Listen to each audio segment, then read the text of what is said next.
აკვანმა გაზარდა თედო ბენდელიანი, ბექა ბენდელიანი, ანა ახვლედიანი და სხვა უამრავი ბავშვი კიდევ ეხლა არ მახსენდება სახელი და გვარები უამრავი ბავშვი გაზარდა აკვანმა სანატორიუმში დევნილობაში.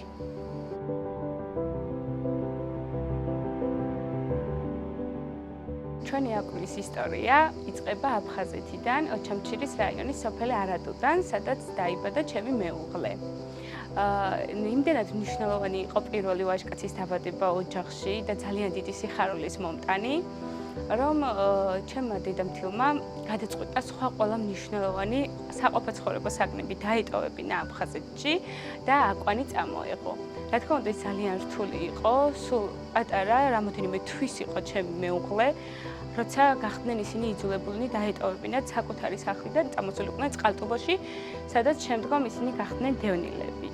სამხედრო შენაერთების დახმარებით შეძლო ჩემმა დედამთილმა წამოეღო ეს აკვანი და იმდენად მნიშვნელოვანი და ღირებული გახდა ჩემი დედამთილისათვის სამხედროების გაწეული დახმარება, მან შემდგომ აღზარდა თავისი ვაჟკაცი სამხედროდ და ის უკვე 13 წელია ემსახურება საქართველოს.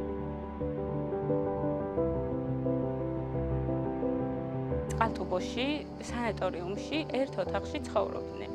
მამამთილი ომში იბრძოდა და შემდგომ დაჭრილი გადმოიყვანეს წყალტუბოში, სადაც შემდეგ მალე გარდაიცვალა სამწუხაროდ. ჩემი მეუღლე და შემდგომში ჩემი მაზლი გაზარდა ამ აკვანმა და უამრავი დევნილი სანატორიუმში დაბადებული დევნილი ბავშვები. მაგრამ დრო და დრო შემდგომ მოგიხსენებათ ეს ნივთი ამოვიდა ხმარებიდან, მაგრამ ეს იმდენად მნიშვნელოვანი და აფხაზეთის გამახსენებელი იყო ჩემი ოჯახისათვის, რომ ამას ისე ვერ დავტოვებდით, რა თქმა უნდა, ინახებოდა ერთ ოთახში. წლების შემდეგ მივიღეთ ბინა, სადაც უნდა გათავსულიყავით და დადგა საკითხი, რომ ნუ რა მოუხერხოთ აკვანს, იმიტომ რომ ეხა ბინაში მართალი გითხრათ ვიწროდ ცხოვრობთ, არ არის დიდი ფართი და მაგრამ აკვანს ვერ დავტოვებდით ვერსად, იმხელა ისტორია იყო. მოხდა ისე, რომ მე და ჩემმა მეგობარმა, ქალბატონმა, რომელიც ისიც აფხაზეთიდან დევნილია, შევქმნით ესეთი სივრცე, სადაც ახლა ვიმყოფებით, საოჯახო ტიპის კაფე და ვიფიქრე, რომ აი აქ უნდა წამომეღო აუცილებლად ეს აკვანი და არა მარტო აქ წამომეღო იმისთვის, რომ ადგილი არ მქონდა ჩემს სახლში და აქ მომენახა ადგილი, არამედ იმისთვის, რომ აქ მოსული სტუმრებისთვის მე თქვა თუ საიდან მოდის ეს აკვანი და რა გზა განვლო. ყოველი მოსული ტურისტი თუ ადგილობრივი სტუმარი, რომელიც აი კითხულობს, ქართველები ამბობენ, რომ ой მე აკვანი კიდევ არის, რა კარგია, უხარიათ, ძალიან აი ნოსტალგიურია ეს მათთვის.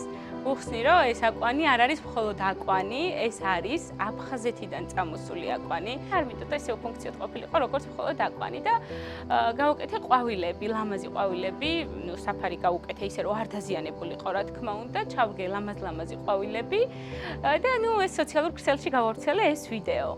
მაგრამ ნუ წამოვიდა ძალიან ნეგატიური კომენტარები, რომ ნუ აკვანში არ შეიძლება მიწის დაყრა, არ შეიძლება ყვავილი, ეს ასოცირდება რაღაც ცუდ ამბებთან და გავასუფთავე, დავდგი ისევ და ეხლა მინდა რომ წიგნები დავდოთ. ეხლაც მაქვს რამოდენიმე წიგნი აფხაზეთის შესახებ და ესე განაგრძობს ჩვენი აკვანი ახალ ცხოვრებას ჩვენთან. ჩემი მეუღლე ყოველ დღე მზად არის რომ დაბრუნდეს ნებისმიერ წუთს, ნებისმიერ წამს, იმიტომ რომ მისთვის აფხაზეთი აი არ ვიცი, რამხელა დიდი ტკივილია. მისი სახლია, სადაც დაიბადა. მართალია არ ახსოვს, მაგრამ ჩვენ სახლში ყოველ დღე არის საუბარი აფხაზეთზე, მონატრება და ძალიან ტრაგიკული თემაა ეს მისთვის. აი დევნილობაში ლექსიც კი დაწერა აფხაზეთზე, თავის დაწერილი ლექსი აქვს ჩემს მეუღლეს და იმდენად დიდია მონატრება, რომ ყოველთვის ამბობს, აი დადგება წამი, დადგება დრო, უკან მოუხედავად, აი ამას ისეთ დავკეტავ ამ ბინას და არც მაინტერესებს აქ არაფერი. იქ სადაც ჩვენ ვიქნებით და იქ სადაც ჩემი ოჯახი იქნება, იქ დაიდებს ბინას ჩვენი აკვანიც.